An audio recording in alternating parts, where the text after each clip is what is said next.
The story begins inside an old, abandoned factory where a group of workers, tired of their daily struggles, start a peaceful movement. They want to speak with their teacher, a man they trust deeply.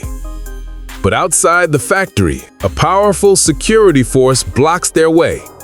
These guards are stronger than weapons and feared by everyone. At first, the workers stay silent, but when one of them throws a stone, chaos begins. A battle breaks out between the workers and the security force. In the middle of all this, the teacher speaks through a microphone. He calls two workers to come and talk to him, but he sets one strict condition. None of the movement's policy leaders are allowed. After that, he tells all other workers to return home.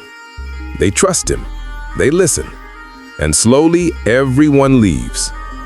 The teacher then goes back to his own home, where his wife and his young son Sanka are waiting. Sanka doesn't understand why his father is involved in these fights. The teacher explains that standing against injustice is everyone's responsibility. That night, it begins to rain. Sanka's mother asks him to close the window. Although Sanka is terrified of thunder and electricity, he forces himself to obey her. 3 days pass.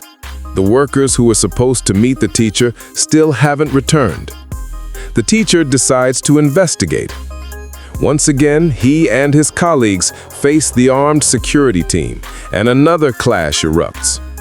But this time, a shocking betrayal occurs. One of the teacher's own colleagues stabs him in the back. Sanka rushes forward helplessly, watching his father collapse. Heavy rain pours from the sky. Filled with fear, anger, and grief, Sanka picks up a metal chain to fight. But suddenly, something awakens inside him. A strange technological force bursts out of him, like a gravitational shockwave, spreading in all directions.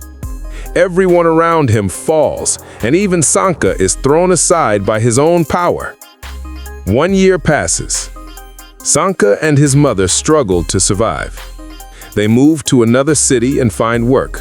But one day, Sanka's mother leaves home for her job and never returns. Days go by. Rain falls again.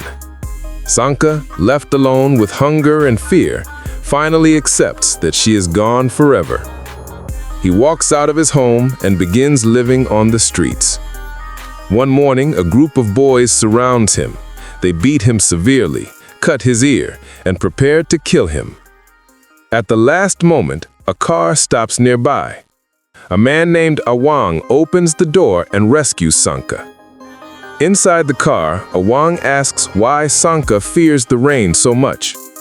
Sanka explains that lightning feels like electricity following him everywhere. Awang decides to take him to the Southern Railway station so they can run away and start a better life. But when the train begins to move, Sanka falls behind. Awang reaches out, giving him one final lesson. Use what you've learned to protect yourself, and trust no one. The train carries Awang away. Sanka remembers these words deeply. The next morning, he finds a small apartment job to survive. While standing in line, a young boy pushes him aside. But this time, Sanka doesn't stay silent. He steps forward, hits the ball back, and reclaims his spot. The boy, angry, calls his whole group. They chase Sanka through the streets. A man in a car tries to help and pulls Sanka inside. But remembering Awang's warning, Sanka jumps out and escapes on his own. Years pass. Sanka grows into a young man. He now works with electronic and security technology at a newspaper company. The city is filled with crime and tension, but Sanka prefers a quiet, unnoticed life. Meanwhile, in the city, a powerful criminal leader is rising. His name is Pengju. His past is tragic. His father was killed and his home was burned.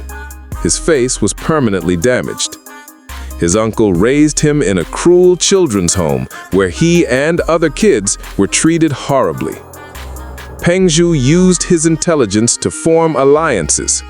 He and his friends rose up, killed the abusive leaders of that home, and later built a huge criminal organization.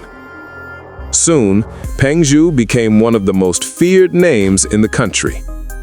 One night at a political dinner, Pengju meets a rising politician, Durga Uttama. He recognizes him and hints that he knows his true identity. On the way home, Durga senses someone following him. He tries to investigate, but is captured by a mysterious man using fire magic. Durga awakens, tied to a chair inside an unknown building. His wife and child are also tied. Pengju appears and reminds Durga of the price of dishonesty. He forces Durga to watch as the ropes burn and his family falls to their deaths. Durga tries to save them, but falls and dies as well.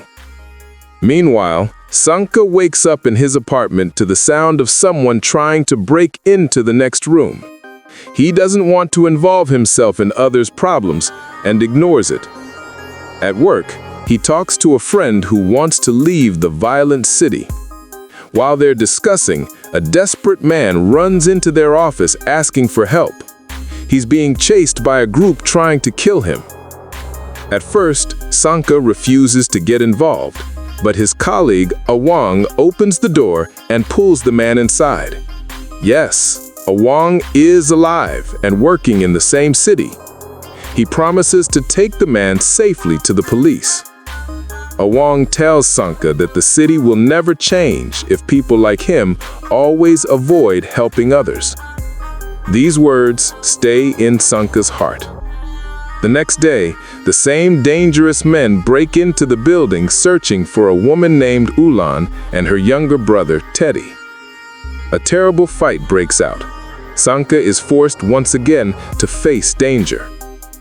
And the power inside him begins to awaken again.